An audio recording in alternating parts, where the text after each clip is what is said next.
Dear students, अपने पिछले lecture में मैंने जो आपको बातें बताई स्विट्ज़रलैंड के संविधान के विषय में।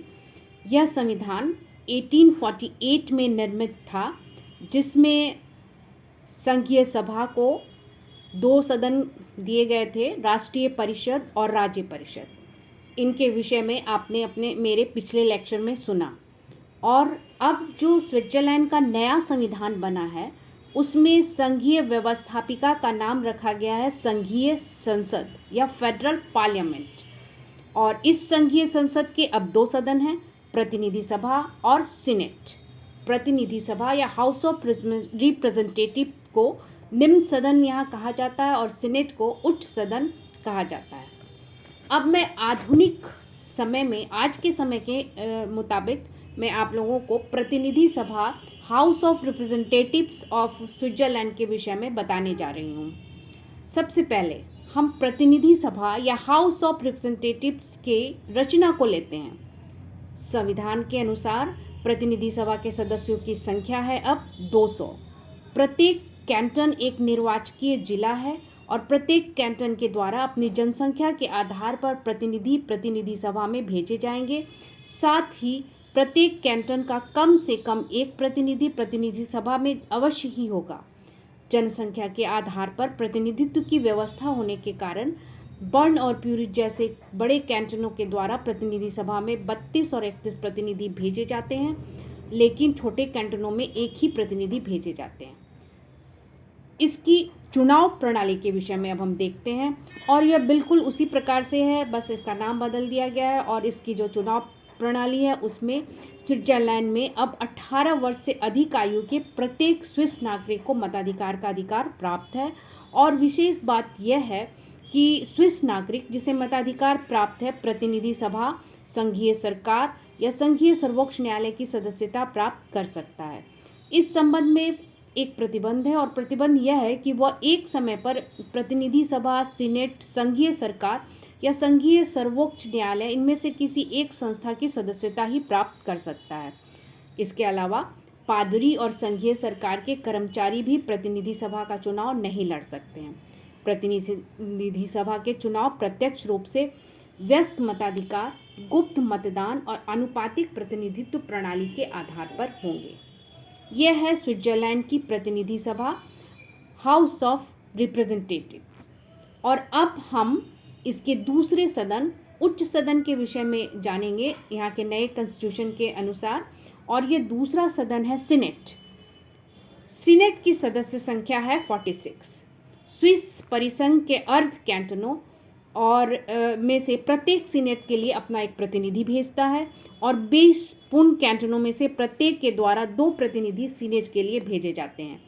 सीनेट सदस्यों के चुनाव का समस्त नियम कैंटनों के द्वारा ही निर्धारित किया जाता है। 1848 में जो निर्मित संविधान था, जो कि 1998 तक लागू था, जिसके बारे में मैंने अपने पिछले लेक्चर में आपको बताया, उसमें इस बात का प्रावधान था कि राज्य परिषद के सदस्यों के चुनाव का समस्त नियम कैंटनों के द्वारा किया जाएगा। लेकिन व्यवहार में और यह व्यवस्था की गई थी कि अधिकांश कैंटनों में राज्य परिषद के सदस्य प्रत्यक्ष रूप से, लेकिन 4 कैंटनों में अप्रत्यक्ष इनडायरेक्ट रूप से निर्वाचित होते थे। इस प्रकार विभिन्न कैंटनों द्वारा राज्य परिषद के लिए निर्वाचित सदस्यों का कार्यकाल 1 वर्ष से लेकर 4 वर्ष तक था। और वर्तमान जो संविधान है, इसके अंतर्गत भी व्यवहारतः यही स्थिति है। इस व्यवस्था के पीछे लोग यह मानते हैं कि द्वितीय सदन के सदस्य संघीय व्यवस्थापिका में स्विस जनता का नहीं बल्कि कैंटनों का प्रतिनिधित्व करते हैं। अपने प्रतिनिधियों के चुनाव के संबंध में सारी शक्ति कैंटनों को ही देना वे चाहते हैं।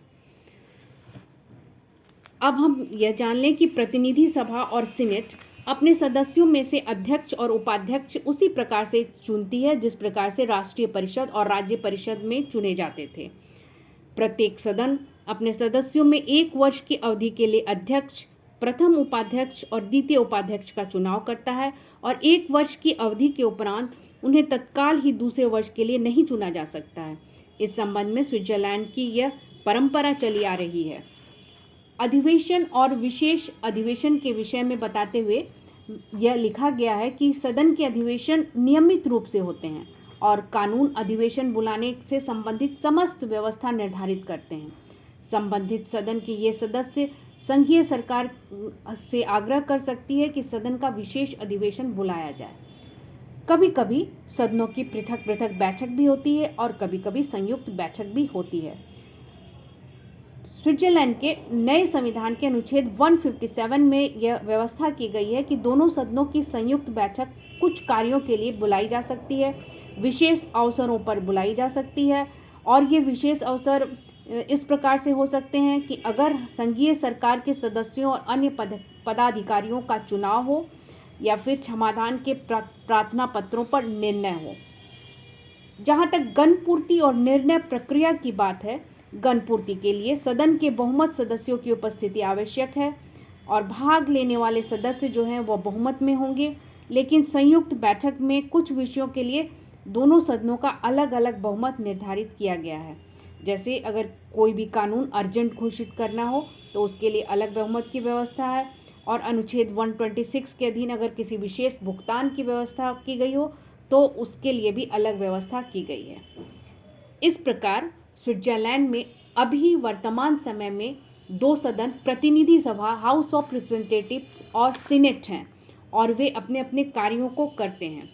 और जो यहाँ का वर्तमान संविधान है और उसका अनुच्छेद 173 है, उसकी उपधारा 2 में कहा गया है कि प्रतिनिधि सदन हाउस ऑफ रिप्रेजेंटेटिव्स और सीनेट दोनों उन सभी कार्यों को संपन्न करेंगे जो वर्तमान संविधान द्वारा संघीय अधिकार क्षेत्र में रखे गए हैं और जो अन्य किसी अधिकारी को नहीं सौंपे गए हैं। संविधान के अनुच्छेद 160 से 173 में संघीय संसद के अधिकारों का विस्तृत उल्लेख किया गया है, जिससे स्पष्ट है कि संघीय संसद को विधायी, प्रशासकीय, न्यायिक और वित्तीय सभी क्षेत्रों में उसी प्रकार से अधिकार प्राप्त है जिस प्रकार से राष्ट्रीय सभा और काउंसिल ऑफ स्टेट के समय में उसे प्राप्त थे। अब मैं नए संविधान के अनुसार उनकी विधायी शक्तियों के विषय में आपको बता रही हूँ। सबसे पहले हम संघीय संसद की विधायी शक्तियों या लेजिस्लेटिव पावर्स को देखते हैं, क्योंकि संघीय संसद एक मूलतः विधायी सभा है और इसका मुख्य कार्य कानून का निर्माण करना है। इसलिए संविधान द्वारा संघीय अधिकार क्षेत्र में रखे गए सभी विषयों पर इसे कानून जारी करने का अधिकार है, जिसे इसका सामान्य आदेश कहा जाता है, और कभी कभी इस पर लोक निर्णय की भी व्यवस्था की जाती है। जहाँ तक संविधान में संशोधन की शक्ति है, संघीय संसद संविधान के संशोधन कार्य में भी महत्वपूर्ण स्थिति रखती है। प्रत्येक संशोधन प्रस्ताव इसके दोनों सदनों द्वारा पारित किए जाने पर ही लोक निर्णय के लिए भेजा जाता है। जब संघीय संविधान के पूर्ण संशोधन का प्रस्ताव विचार किया जा रहा होता है तो संघीय संसद को भंग कर नवीन संघीय संसद का निर्वाचन आवश्यक होता है। अब हम इसके निर्वाचन और नियुक्ति संबंधी शक्तियों को देखते हैं। संघीय संसद यानी हाउस ऑफ रिप्रेजेंटेटिव्स और सीनेट को स्विस संघ की महत्वपूर्ण सदस्यों को नियुक्त करने का अधिकार है। संघीय संसद ये नियुक्तियां निर्वाचन के आधार पर करती है। संविधान के अनुसार उसे संघीय परिषद और संघीय न्यायालय के सदस्यों, संघ के चांसलर और संकट काल में मुख्य सेनाध्यक्ष को चुनने का अधिकार है। वह संघीय बीमा न्यायालय के सदस्यों का भी निर्वाचन करती है।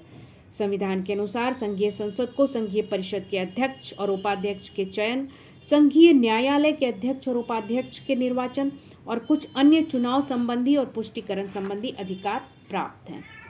जहाँ तक कार्यपालिका शक्तियों का सवाल है, एक्जीक्यूटिव पावर्स का सवाल है, संघीय संसद मूलतः एक विधायी निकाय है, लेकिन कार्यपालिका क्षेत्र में भी उसे अधिकार प्राप्त हैं और ये अधिकार इस प्रकार से हम जान सकते हैं।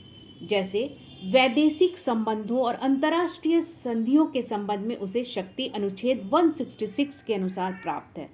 संघीय सत्ताओं का निरीक्षण और नियंत्रण करने का अधिकार उसे 169 अनुच्छेद के अनुसार प्राप्त है। इसके अलावा अनुच्छेद 171 के अनुसार संघीय संसद संघीय सरकार को आदेश दे सकती है।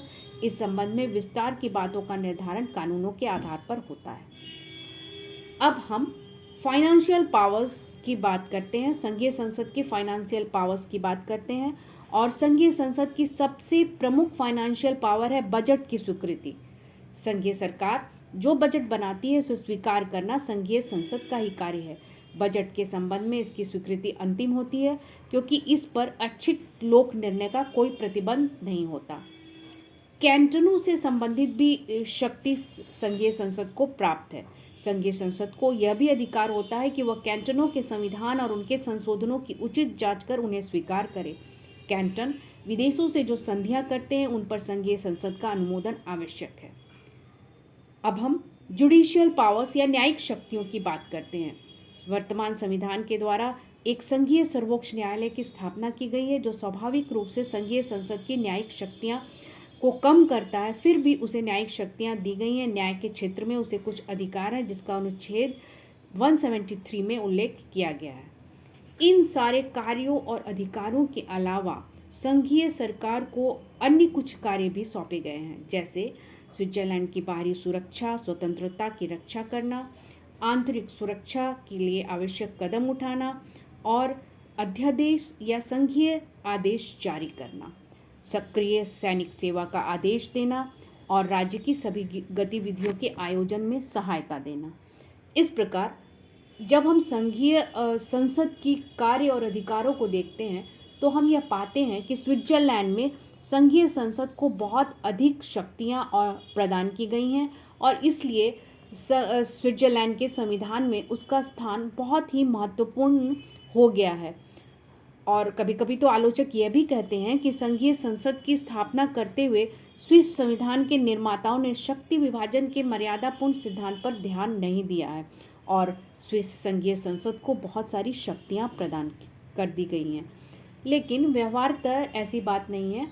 कहीं कहीं पर संघीय संसद पर प्रतिबंध भी लगाए गए हैं, लेकिन कुल मिलाकर हम यह कह सकते हैं, एज ए होल हम यह कह सकते हैं कि संघीय संसद स्विट्जरलैंड में एक महत्वपूर्ण स्थिति रखती है और इसी के कारण उसका स्थान बहुत ही महत्वपूर्ण है। मैं उम्मीद करती हूँ कि स्विस संघीय संसद के दोनों रूपों हाउस ऑफ रिप्रेजेंटेटिव्स और सीनेट को आपने समझ लिया होगा और स्विट्जरलैंड की व्यवस्थापिका के संबंध में आपने अच्छी तरह से जान लिया होगा।